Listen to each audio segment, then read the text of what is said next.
Gopi Jana Bala Ba Girivana Dari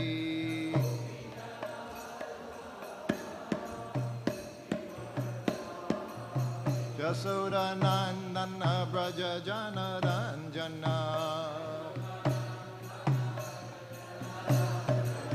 Jasoda Nandana Braja Jana Ranjana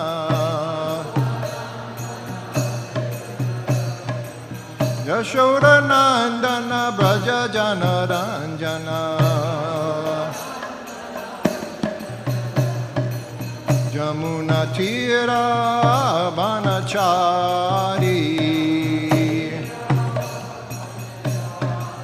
Jamuna Tira Banachari Jaya Radha Madhava Kunja Bihari Jaya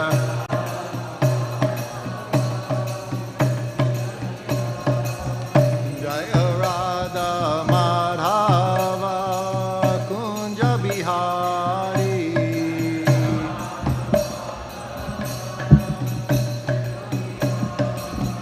Jaya Radha Madhava Kunja Bihari Jaya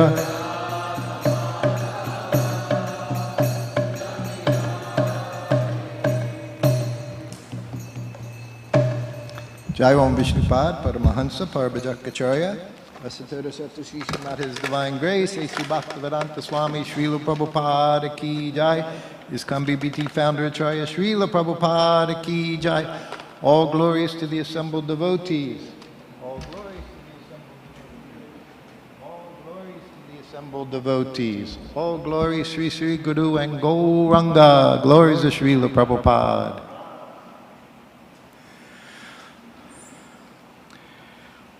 Om Namo Bhagavate Vasudevaya. Om Namo Bhagavate Vasudevaya. Om Namo Bhagavate Vasudevaya.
Ganandana Sarakaya Chakshulan Midatam Jaina Tasmai Sri Gurave Namaha.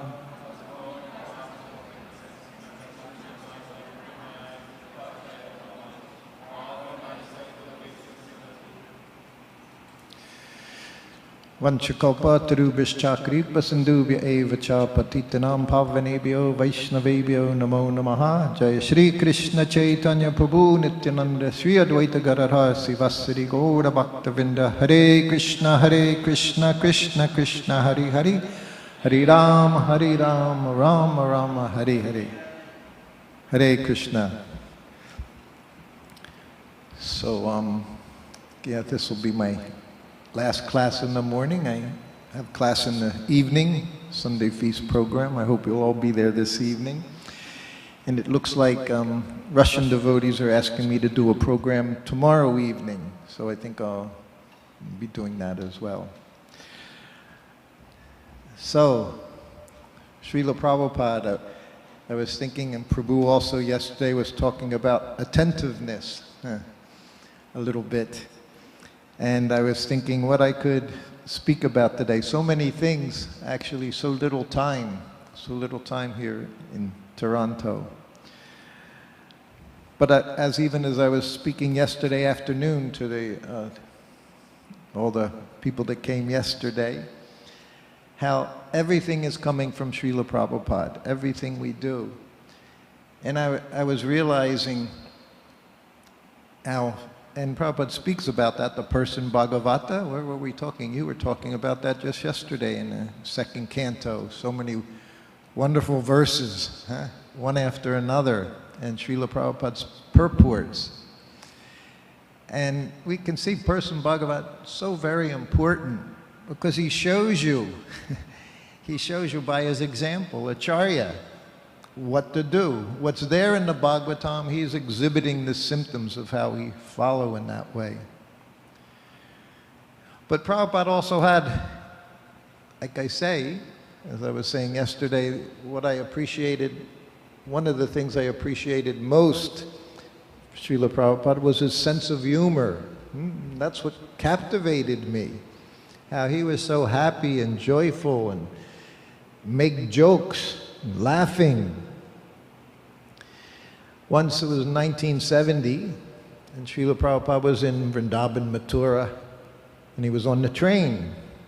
If any of you, those of you who have been fortunate enough or unfortunate enough to be on a train in India, it's an experience. I've done it recently, just last year. I went from Vrindavan to Ujjain 1 or 2 years ago. Anyway, it was always an amazing experience. But Prabhupada, of course, he traveled on trains so often. We know even as a child, right? He said he would look at the train schedule to see when the trains were going from Calcutta to Puri, to go to Puri Rath Yatra. So he was looking at that time. But now it's 1970, he has his disciples, and of course Prabhupada knew everything about Vrindavan, Mathura. He lived there for so many years. I remember once, it was Kartik, 1972. So that was, I had been with Prabhupada 1 month, practically, when he went to Vrindavan for the entire month of Kartik, 1972. And for me, it was my first time out of the US. So we crossed, he went west, he went to Thailand, and then wound up there in Vrindavan. Anyway, I wanted to say about the train. Prabhupada's on the train, and he has his disciple with him.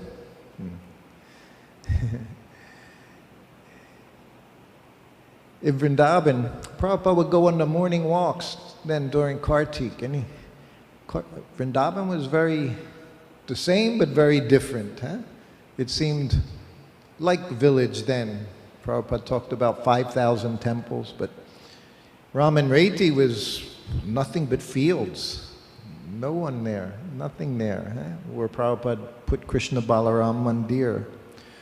But I remember on one morning walk, Guru Das is there. Of course, he was our first temple president in Vrindavan, first ISKCON temple president. Him and his wife, Prabhupada sent Jamuna and Guru Das there. And on this walk, as we're walking through Vrindavan, and Guru Das is pointing out, like if you go to Vrindavan now, you can go to the Welcome Center and get a tour. You can get a tour to the holy places. You know, you can get one devotee and he'll take you here and take you there and tell you what happened here, what Krishna did here, the cowherd boys. So I was on the walk, and Guru Das is saying to Prabhupada, oh, this happened here, and this person lives here, and this is going on here. And Prabhupada acted like he had never been in Vrindavan, and he's just, yes, oh, very good, very nice.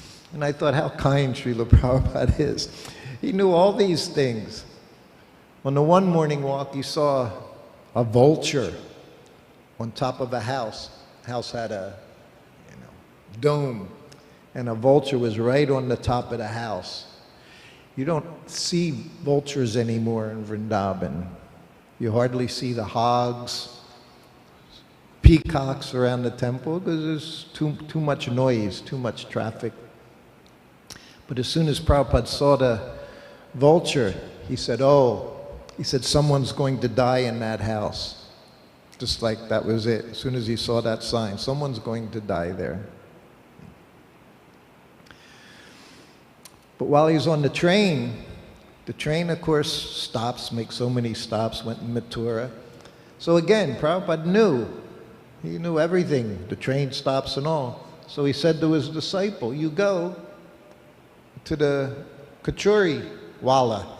There's one man, he sells kachoris, very nice kachoris, cooked in ghee. He said, you get some kachoris. The train would stop sometimes 3 minutes, 5 minutes, 7 minutes, whatever it was. So the devotee runs out, he gets a bag of kachoris. And then he comes back, and they have their seats, and they have those little tables. Sometimes they're out all the time, sometimes they swing up. So the devotee gets some water, and he wipes down the table. He puts the kachoris there, opens up the little baggie, little newspaper bag, and Prabhupada's just sitting there looking at him. He puts the kachoris on the table. And then he gets down on the ground, on the floor of the train. That's not something you want to do very often, get on the floor of these trains. Anyway, he gets down on the floor and he starts chanting pranam mantras. Prabhupada says, what are you doing? He says, well, Prabhupada, I'm offering the kachoris. Prabhupada said, I'm right here.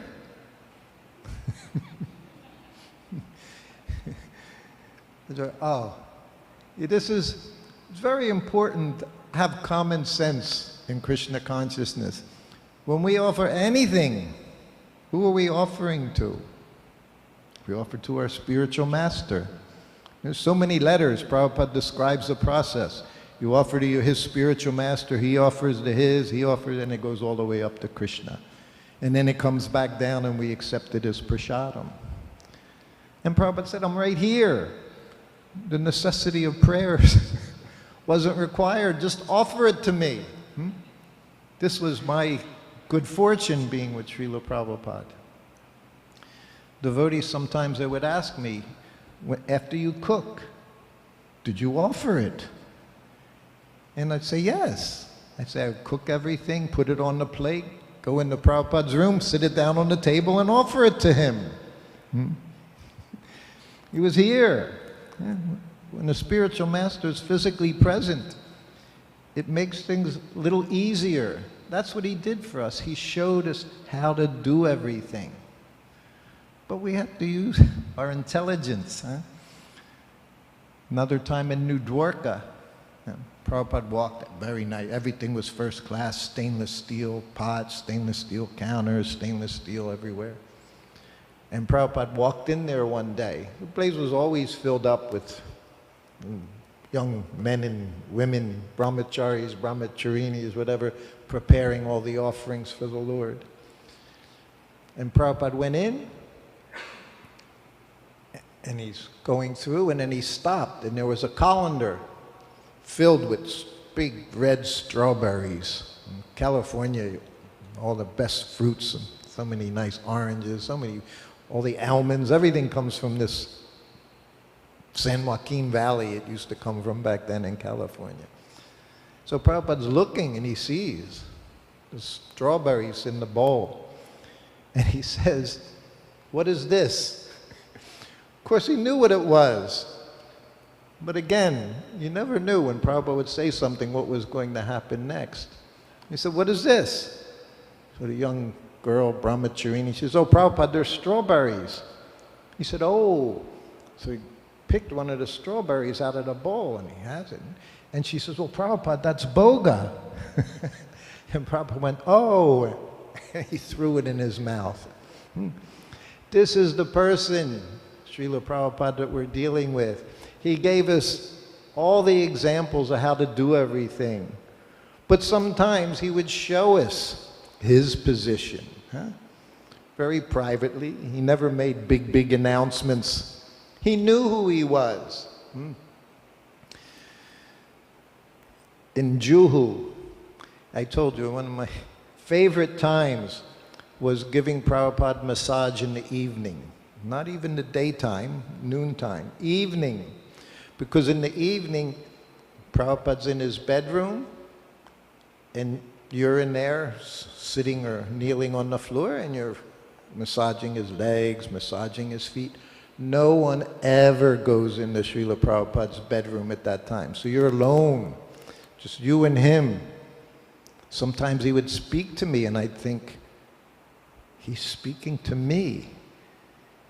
I was always amazed at how he would spend the time to say anything to me. And he would say so many wonderful things, huh? What was I saying? So he's there, and this was one evening in Juhu, very special evening. Many of the things you'll read in the Lilamrita about Prabhupada's early years came from this conversation in Juhu while I was with him, giving him massage. And his Juhu, in India, Juhu, Mayapur, they had their issues, big mosquitoes, always around. But for me, it was a bonus, because it meant I would put the mosquito net over Prabhupada's bed. Even when you put it over the bed, there were already mosquitoes inside that you had to somehow get out. But he would be under the mosquito net. So now, instead of sitting on the floor outside, I had to climb into the bed with Srila Prabhupada. So they were my favorite times. Literally sitting, it was like, I was a young boy, it was like camping with your spiritual master. And I'm rubbing, giving him massage. That evening, before he went to bed, take rest, get his massage, he rang his bell around 8 o'clock. So I ran in. Every evening he had hot milk. Every evening, hot milk with a little sugar. He never told me this much sugar, that much. I was talking with devotee yesterday, so I cooked for him many meals, I guess over 1,000 meals. He never once said, this is overcooked, this is undercooked, this is too spicy, this. Never said anything. Sometimes he would say it was nice, very nice, but he never criticized, which was very wonderful. Anyway, in the evening he called me in, because sometimes he would call me in 8 o'clock and say, make puris and potato eggplant sabji. This is so 9 o'clock at night, 9:30 at night, Prabhupada's eating puris, sabji, hot milk, rasgulla, like that. But this evening he called me in, he said, he said, last night, he said, I had puri sabji. He said, but it made it difficult for me to get up and do my translation work. So we get up at midnight. So he was saying it affected how he got up at midnight to do his translation work. So he said, tonight, make muri. You all know muri, puffed rice and peanuts, chaunts, little hing, little turmeric, ghee, like that. And you would cut cucumber, put it on the side. So he said, make that tonight. Because he said puffed rice, he called it innocent. In other words, you can eat a whole bucket load.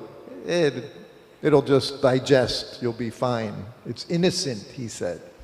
I said, yes, Prabhupada. So that night he had puffed rice. So now I go into the room.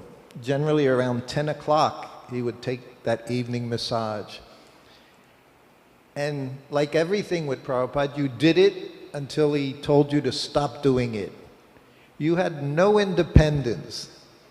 I'm seeing more and more all the time, I'm seeing how good it is to understand what it means to be Krishna conscious, what it means to be surrendered, to have some humility, to not have any ability to do anything on your own without permission. Myself and Kaladri, we were in Vrindavan in 1974, Janmashtami time. It was supposed to be the grand opening of Krishna Balaram Mandir, but they were nowhere near finished. It happened 6-8 months later on Ram Navami, 1975. We'll have the 50th anniversary in about 6 months or so. April, I think it's April 6, 1975, we're going to have a big 50th anniversary celebration in Vrindavan. You're all invited to come. It's going to be very special. Lots of programs going on. One day we'll be doing Julian Yatra, one day we'll be doing the boat festival. So every day there'll be different festivals for Krishna Balaram Radhashama Sundar Gaur Nitai. Anyway, in 1974, I told you, Prabhupada was very ill for 2 weeks. It was the first time we had 24-hour kirtan. Prabhupada instituted it at that time, 24-hour. He said all around the world devotees can chant. So that was the first time. So after a few weeks, he recovered. And then I got very sick, malaria. And then finally I recovered. While I was sick, my godbrother Kaladri, he was taking care of Srila Prabhupada. So after Prabhupada was better, then I was better, and Prabhupada rang his bell. I went into the room, offered obeisances. Always offered obeisances. Sometimes probably 30, 40 times a day, I would go into Prabhupada's room, offer obeisances. Just during his lunch, maybe a dozen times, in and out, bringing a little more dal, 1 japati at a time, 4 japatis, 5 japatis, 6 japatis. Every time I go in, slide it on his plate, offer obeisances. He never once said, "You've done it enough today, you don't have to do it anymore." Never said that. Duty was to offer obeisances. That's what you do every time you come. Srila Prabhupada's sitting right here. This is what I've come to understand. That's why I say, you don't sit anywhere, you don't stand between his vision of Radhashama Sundar. If you understand he's there, you would never stand in front of him and block his vision of Radhashama Sundar. So if you're standing there, it means you think it's just what is it? Whatever it is. Clay, marble, plastic. But it's Prabhupada right there. Just like deities, Radhashama Sundar, Radha Krishna, they're all right there. Prabhupada said they can talk to you. You talk to them. Huh? We know they would talk to Prabhupada. They would tell him things. I should go back and finish the story. But anyway, so I'm better, Kaladri's there, Prabhupada rings the bell, I go in the room. He says, "Get Kaladri." So I go back, I get Kaladri. Now we both go in. We look like brothers, huh? Kaladri and I. We were very close. We offered obeisances and sat up, and Prabhupada looked at us. He said, "You look like 2 nice Brahmin boys." He said, "And you've been working so hard."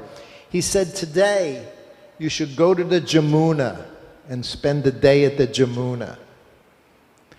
We lived there. We had never been anywhere. We were only outside Prabhupada's room. That was our service. That was our attention, to be right there waiting just to hear the bell ring. But he said, "You go to the Jamuna." And we were like, "Yes, Prabhupada." We went to the Jamuna. We sat at the bank. We dug down, got the nice clay. We covered our bodies, and we just lay there. Just because Prabhupada said we could. Without him saying it, don't even think about it. Because if you do it, he's going to know, and he's going to let you know that he knows. I'm going off on another thing.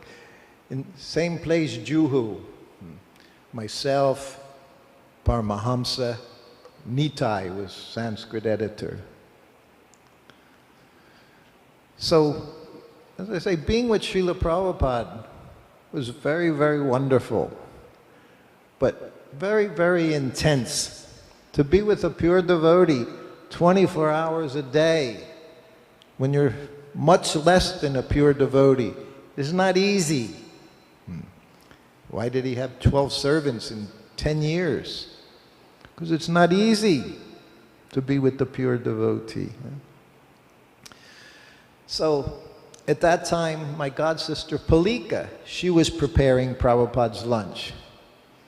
He liked her lunch. It's funny, the ladies that would cook for him, he would tell them, he didn't like this, this was wrong, this was wrong, this was wrong. With me, he never said it. I think he was just being kind. But to them, he would tell them, the dal's not right, this is not right, you know, this is too much, this is too overcooked. So she was cooking lunch. So after I massaged him, and then I would lay his clothes out on the bed, his kopin, and put the dhoti. Next to the dhoti was the kurta.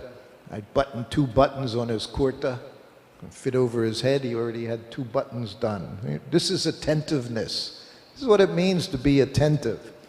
Then I'd go to his desk. He had a tilak set. Had a little lota, size of a golf ball, had a little lid, had a tiny spoon that went in it. Then he had the little katuri, silver katuri, a decorated one, fancy one, and his ball of tilak was in there, his chandan. It was also about the size of a golf ball. It would be round, and he would keep it round as he used it. And then, of course, so he'd get the spoon and measured. Everything was the same all the time. He'd take the spoon, however many drops would go in there, and then he'd put big tilaks up his arms. Every day, morning, noontime, same thing. Then he'd say Gayatri. So I'd set up his desk. I'd open up the mirror. He had a little compact mirror, you know, like had ivory carving on the outside and a picture of his spiritual master. Instead of makeup on the bottom, it was a picture of his guru. And then the mirror. So we'd open it up, hold it with the one hand. So all these things I prepared. Now because Palika is making lunch, she brings him his lunch. And we're in Juhu. So it means there was almost an hour where I knew I didn't have to be there. This was a big deal. You had an hour to yourself. At least I thought I did. And then after lunch, he would take a nap. 20 minutes, half an hour, like that. So between his lunch and nap, me and my godbrothers, we went across the street, down the street, and you're right on Juhu Beach. Prabhupada liked Juhu Beach, nice and flat, sand. That's where we would walk every morning. So we were all Americans, all from the US. We're all about the same age. And the ocean was there. Of course, the sea in Juhu is not the prettiest, most attractive looking place, and the beach didn't look that good, you know, there was not regularly cleaning up. But us, just to be able to do something outside of Prabhupada's rooms, that was exciting. It was a relief of so much tension. So we started going to the beach, to Juhu Beach, every day while Prabhupada had prasadam and took rest. So we did this for some days, and we just sit there on the beach, and it's hot. You know, it's not even nice, but for us it was different. It was an escape. So after some days, Paramahamsa Swami, my godbrother, he says, I have too much to do. I have letters to type, respond to Prabhupada's letters, all these things to do. He said, so I can't go anymore. Okay, so now me and Nitai are going. So after another day or two, Nitai says, I don't have time to do this. He said, I have so much translation Prabhupada's giving me, the transliteration, word for word, all these things. He said, I can't do anymore. I was like, okay. So that didn't deter me, because for me, I was very happy just to do that for an hour a day. So I continued to do it for a couple of days. So then one day I walked back to Prabhupada's quarters, I go upstairs, I run into Paramahamsa. What does he say? Anyone remember? Prabhupada wants to see you, and he's really mad. He heard that you're going swimming at the ocean by yourself. He asked, he called for you. So of course they told him, oh, he's at the ocean by himself. You know, they couldn't say he's in his room chanting rounds of lie, or because we enjoyed, what we call it, you know, tattletaling on one another. We enjoyed it because it means we're not getting chastised, you are. So that was our pleasure, to see our godbrothers get chastised by, it means it's not me. My granddaughter said that once. A puzzle was being made and the puzzle got all messed up. He said, who did that? She said, not me. Because it was her. So I thought, oh, so I knew it was going to happen. I had been in this position before, being called in by Prabhupada. You know, you're in trouble. But you don't have any alternative. So again, I go in and I came beside him, you know. It was very intimate. I didn't come before him and offer obeisances. I literally walked in the door and offered obeisances beside him. And I sat up and he looked at me. He goes, yes? So now I'm confused, because usually you walk in the room and he just, you know, where were you? I've been calling you for hours. He would always say hours. But he just looked at me. He said, yes? I said, so now I have to think. So always thinking how to maneuver with Prabhupada, you know, what to say, what not to say. You have to be very careful. So I said, Paramahamsa said you wanted to see me. And Prabhupada looks, he says, no. So I'm thinking, well, how to get around all of this without being in trouble or exposing myself. I said, you didn't call to see me?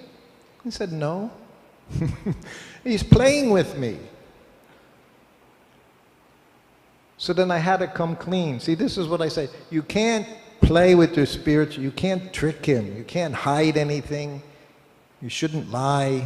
You have to be very honest. The whole process of Krishna consciousness, you have to be honest. And when you're with your guru, your pure devotee guru, he'll show you that over and over and over until you understand. You can't hide. You can't hide from Krishna. You can't hide from Guru. You can't hide from Super Soul. You might think you're hiding somewhere in the dark doing something. You're not hiding from anyone.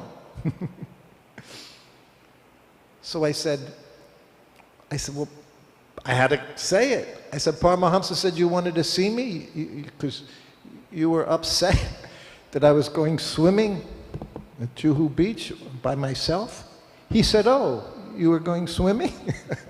He knew all of this. He said, oh, you're going swimming? I said, yes, Prabhupada. I said, we were all going together, but then they had service, so I said, but I kept going. He said, oh, that's very nice. He said, swimming is a Vaishnava activity. I said, thank you, Prabhupada. I offered my obeisances and I left. I never went back. Never went back again. That was Prabhupada. But he was very kind and again, very funny. Just toying with his children. We're all his children. He enjoyed us so much. He's sitting there on the Vyasasam. When he sees you dancing, chanting and dancing, he becomes so happy. He would watch us. Sometimes he'd be playing the gong, usually kartos, but then he had his gong. He'd play. And when we were by there dancing, he'd just go like this. And in that way, he would make us jump up and down, just by his movements. And he'd just smile.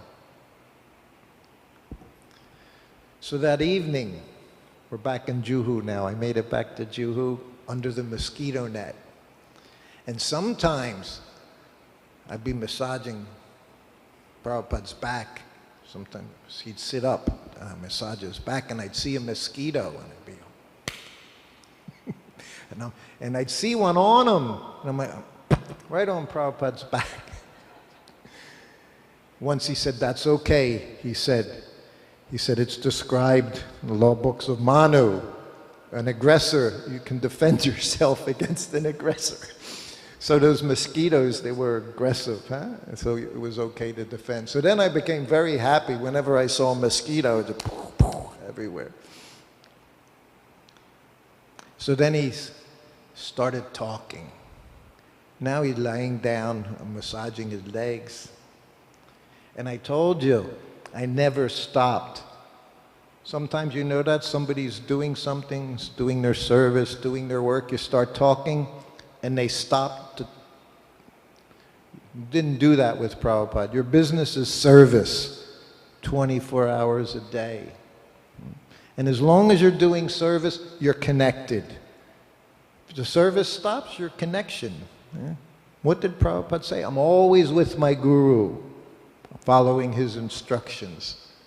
That's how we live with our spiritual master.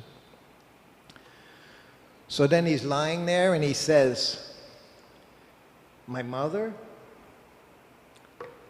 she was first-class cook. She would make the puffed rice. There's a certain rice you buy, and you puff it. And he described a big wok filled with sand, become very, very hot, and you put the rice in, like popcorn, it pops. Then you put it through the sieve, all the sand falls through, and you're left with the puffed rice.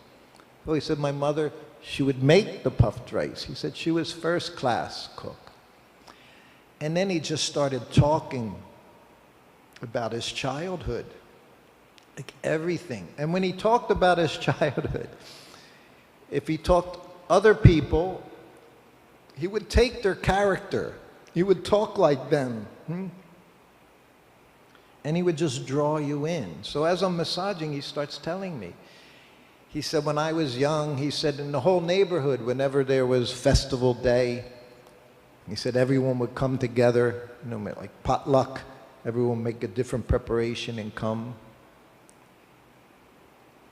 He said, my sister, she was also first-class cook.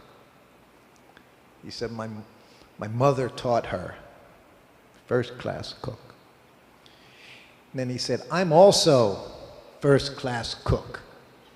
He said, but I learned by watching. And he said that a few times, how expert he was. Just by watching, he would know how to do something. He said there was no training, no official training. He said just by watching. But he was expert cook, Srila Prabhupada. And then he continued. His father, Prabhupada's parents, he had a lot of love as a child. Huh? You want your children to become nice devotees? You be a nice devotee and you give them a lot of love. That's all you have to do. Set a nice example. He would talk about his father. Huh? He had a little Sheila we'd keep around his neck. And his father would do all the deity worship. He said, that's how I learned. He said, everything we do here in ISKCON, I was doing as a child.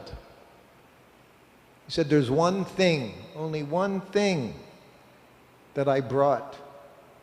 What's that? Anyone know? His books. Books weren't. Everything else was there. The deity worship was there. Rath-yatra festivals were there. Chanting japa, everything. He did the same thing. He said, but the books, that was the one thing. He said, and Prabhupada also as a youngster, very determined, lots of determination. You couldn't say no to him. So he said, one evening, I said to my mother, I want puris and sabji. Like I was cooking 9 o'clock at night. And his mother objected. She said, no. She said, I'll make you muri, puffed rice, because it's innocent. You can have that late at night, no problem.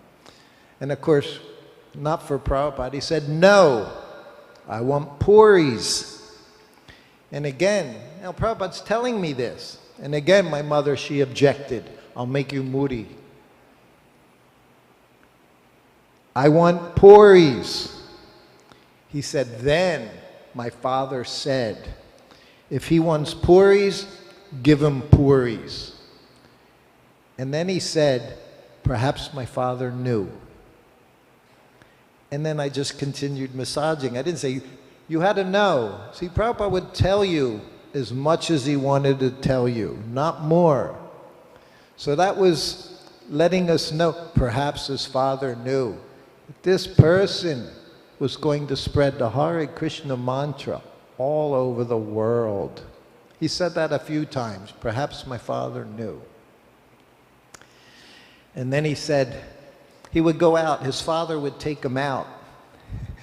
And I'm trying to imagine Prabhupada being like this big and this big. And I'm trying, as I'm massaging him, this personality, this transcendental person. And he said once, he said, we went out and went past the one and there were little toys. And he said, my father bought me this one toy. It was a cow. He said, and at the end, it had this thing and a little, he said, and you would press on the ball and the cow would jump. So he's just telling me about his childhood. He's just lying there. And he was like a child. I say Prabhupada was childlike. He was so there was an innocence, a sweetness.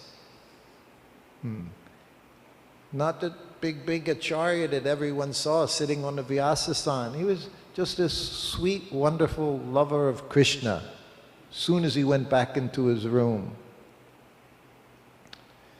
And then he said, one day we were out, and of course, he saw the guns. You all know the story of the guns. So he told his father, I want a gun. And his father was very accommodating, he bought him a gun. So there was probably little metal guns back then. There was no plastics, right? No plastic around then. So I had a little metal gun. And Prabhupada had the gun. He said, then I looked in my other hand, and I wanted a gun for both hands. So he told his father, I want another gun. And of course, his father, no, you have one gun, that's okay. He said, I want one for each hand. And again, he said, my father said, no. He said, I became very upset.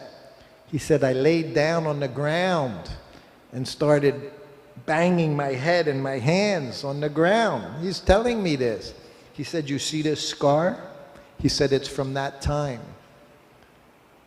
That's what you call determination, huh? What are one of the qualities of a devotee? Determination. That's determination. You don't take no for an answer, even if you have to beat your head against the wall to do what you need to do. So this was Prabhupada. Huh? And then he said, then we were going down the street, and this is Calcutta. Well, Calcutta was the jewel of the British Empire at that time in India. So it was very beautiful, lots of ponds and parks with the little ponds in them everywhere. It was very pretty. But they're walking, and they went past a shoe store. He said, and Prabhupada said, I looked in the window, and there was a pair of shoes from England. He said, and I wanted those shoes. And I told my father. He said they were leather shoes from England. Prabhupada was very excited. So his father bought those shoes for him. So he said every day, he said I would wear those shoes as I walked to school. Now you try to understand. You're with him. Still rubbing legs, touching, pulling his toes. Whatever I had to do, I'm just there listening. He said every day I would walk to school in those shoes, and I'm trying to imagine this wonderful person in front of me. As a child, little devotee boy walking to school in his shoes. And I saw him. And I said, Prabhupada, I said, when you were walking to school in those shoes, I said, would you look at your shoes? And he started laughing and laughing. Yes, he said, I'd be walking and I would watch my feet as I was going to school. Everything, so many things you'll read in the books. Prabhupada doesn't talk about himself. He gives us Krishna. We're the Hare Krishnas. We're not the Prabhupada Anugas. We're not known as Prabhupada Anugas, like so many other bogus gurus. You know, you had the Rajneeshis and you had this. All these groups were known by the name of their leader, but not Prabhupada. Krishna, Hare Krishna. Morning walks in Vrindavan. Now not so much.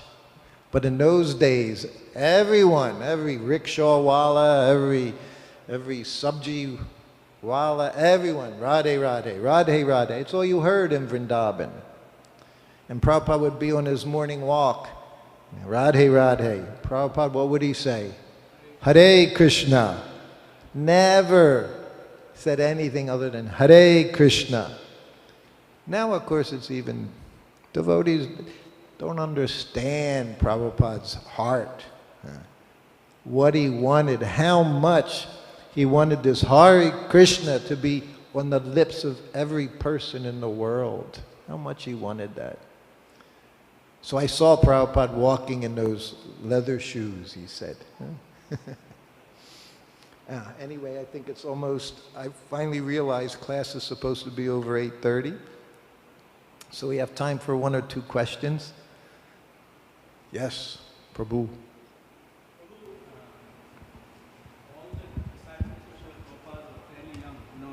Either teenagers or in their early 20s and some stuff like that. If you were with, many of us are in different situations now, much older. We are not physically capable of the kind of exuberance that comes in your early 20s. So you mean like what Prabhupada was doing in his 70s? No, like offering obeisances in 50 like 50 Prabhupada times. was doing in his 70s, offering dandavats before the deities every morning. You never heard him. I do it when I get up somewhere. Move this way, move that way. No. He would outpace us on morning walks when we were 20 years old. We would be literally on Juhu Beach, we'd be walking and he had 3 different places he would stop. So those who were in his entourage, myself, Paramahamsa Nitai, Brahmananda, we'd be hoping he'd turn around at the first point. And if he didn't, we'd go, oh no, we're going further. Because however far he goes, you have to go back. So until he gets halfway there, you're still going far away. And then there's second place, and we'd be looking at each other, oh Jesus, it's a long walk this morning. Some devotees wouldn't go on the morning walk because they became too tired. I'll tell you one story. This is what I was going to talk about this morning, was sleeping. Sleeping, Maya. I was in Australia, and then we went to Fiji. So Australia's famous for one thing, milk products. Literally, we would get ghee from Australia to Vrindavan. Prabhupada wanted everyone to have nice cow ghee to cook in. So anyway, nice sour cream, clotted cream, all these things. So for us, as young boys, we liked it very much. So I would cook, and I would cook these very rich sabjis. And so one day, it's about 2 in the afternoon, and we're in Perth, Australia, just me, Paramahamsa, and 2 little young brahmacharis, Australian brahmacharis, brand new. And they were just happy to be there with Srila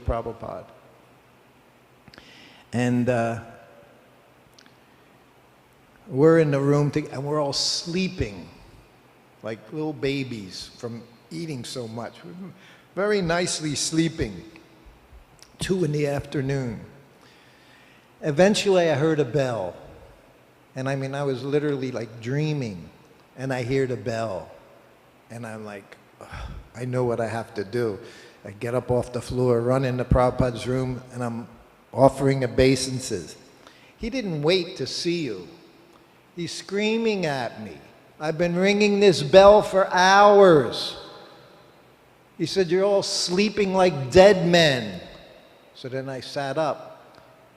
He said, everyone's sleeping like dead men. He liked to use that word. We were like dead men. He said, the devotees, he said, sleeping very nicely. He said, the karmis. Prabhupada would call them karmis. Sometimes we refrain from, well, they're not really karmis. That's a special category. Prabhupada called them karmis. And he said, the karmis are all out working very hard for their sex life. But not the devotees. He said, they're sleeping very nicely, like dead men. And then he said, get the others. And I'm like, oh no. And at this time I actually felt sorry. Usually I didn't feel sorry, but now I felt sorry for them because I know. And these are new boys, you know. So I went into the room and I woke up Paramahamsa, just sleeping. I said, Prabhupada wants to see you. You're really mad. And then I went to these 2 brahmacharis and I said, Prabhupada wants to see you. So they had big smiles on their faces. They didn't know what was going to happen when they walked into his room. So they're, oh, Prabhupada wants to see us. So we all get up together. We say in English, a glutton for punishment. I always went into the room. I wouldn't like stand outside the door so I didn't have to get chastised a second time. I go right back in there because that was my service. That was my father. I had no choice. So we all go in and offer obeisances and get up. And Prabhupada says the same thing all over again. Everyone's sleeping. He said, like dead men. He said the same thing. Not the karmis. They're working very hard for their family, for their sex life. But the devotees, very nicely sleeping. And then he really got us.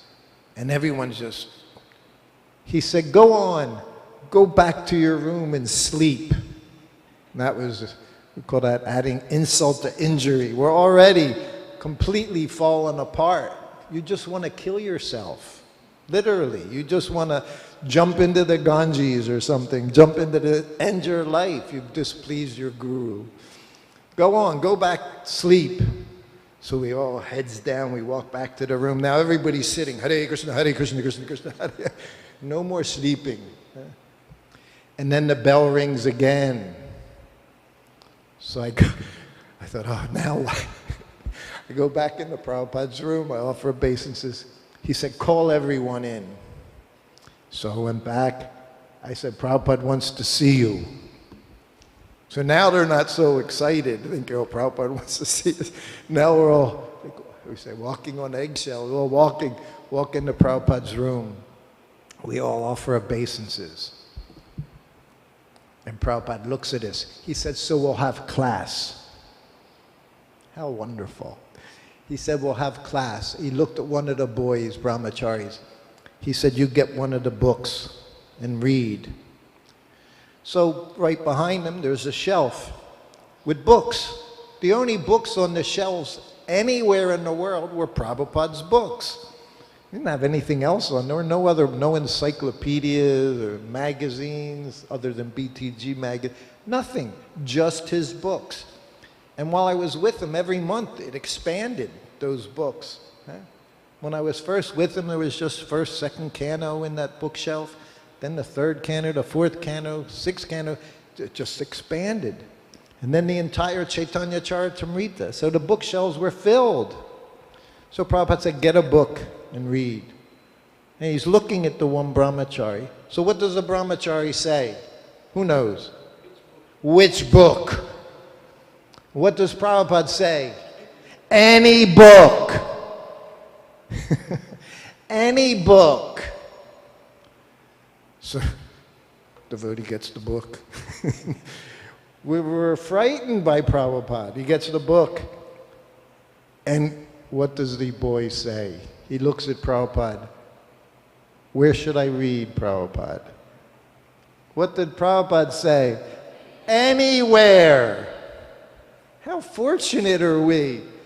Just pick up any book, any page, and start reading. This is our fortune. This is what Srila Prabhupada gave us. He really didn't like us sleeping, especially in the daytime. I could go on and tell you so many stories, but it's time to move on. One more question. No. Oh, okay. You're monopolizing the question. I never got to ask my question. The question was like, when we are in older bodies with our spiritual master, we cannot behave like the 20-year-old boys running up and down. Why? The body, everything is paining. I'm 73 years old. You're, I don't know, something. At what point can't you do it anymore? That's what I'm asking you with a question. You asked me. Even now, like I have pains all over, like all kinds of different pains. And I'll just wait another 20 years and then you'll understand what it means to feel pain. My knees constantly bother me, constantly. I can't sit cross-legged on the floor anymore. You'll find me sitting in the chair. Prabhupada said, devotional service only makes you more enthusiastic. You never get tired. So we have to understand ourselves. What do we have to do to come to that level? The next couple days we were in Fiji. And again, we're sleeping after flying so many hours. We struggled. Flying, jet lag, right? All these things are there.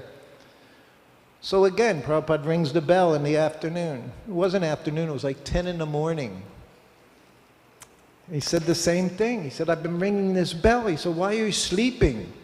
I never gave an excuse. I learned first day, don't ever give an excuse. So I would just be quiet. And then, where's Paramahamsa? I said, he's resting. Call him. So then I went in and called Paramahamsa. Now we both go back in again. And I said to Paramahamsa, I said, Prabhupada wants to see you. He's really upset, really mad. We go in, we offer obeisances. And Prabhupada looked at Paramahamsa. Why are you sleeping now? What did Paramahamsa say? Prabhupada, I have jet lag. Prabhupada looked at him. You'd never say these things you're saying in front of Prabhupada. He would just crush you. Jet lag. He said, I'm also traveling. We would travel 20 hours. He'd arrive in Delhi 2 o'clock in the morning. 4 hours later, he's on a morning walk. We're exhausted. His 20-year-olds. Now you're talking about the youngsters, 30, 40. We're exhausted. And we're out on the morning walk. And if he didn't see you, like he did in Mayapur, where's this sannyasi? And somebody said, oh, Prabhupada, he's resting. He doesn't feel well.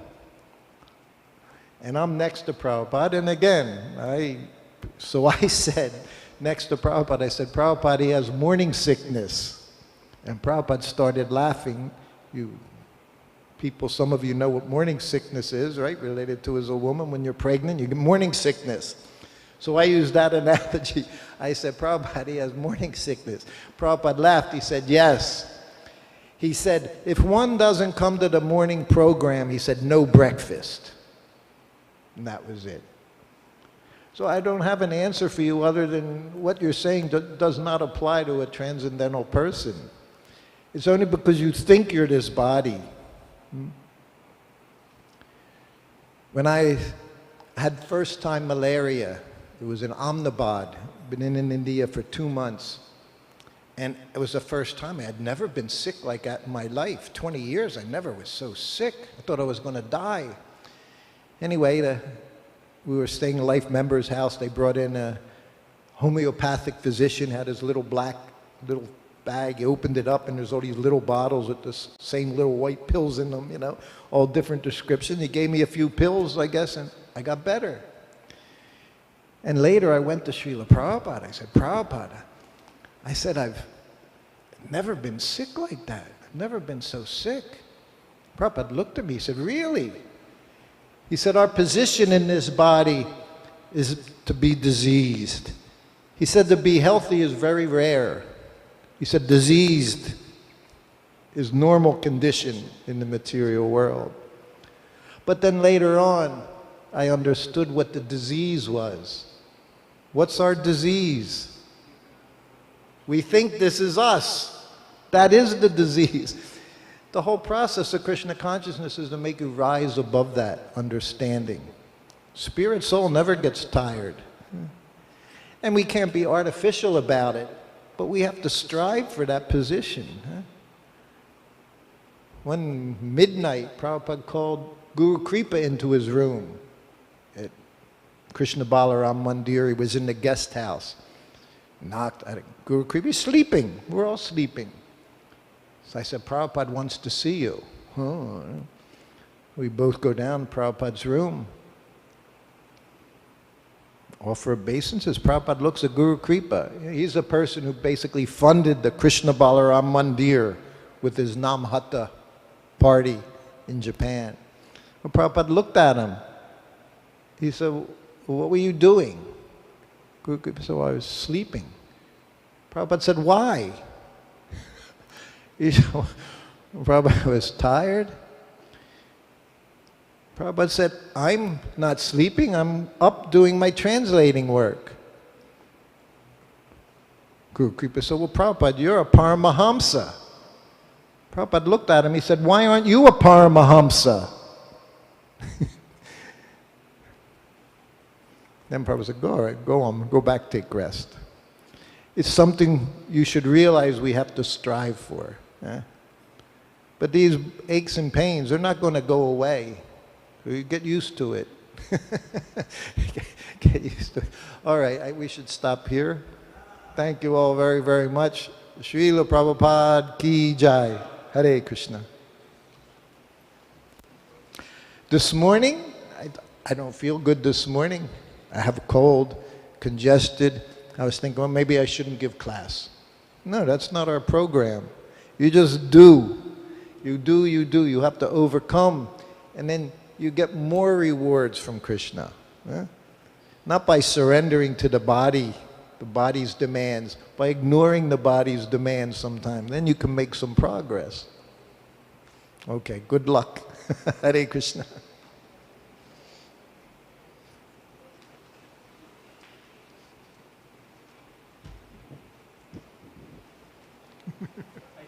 Thank you.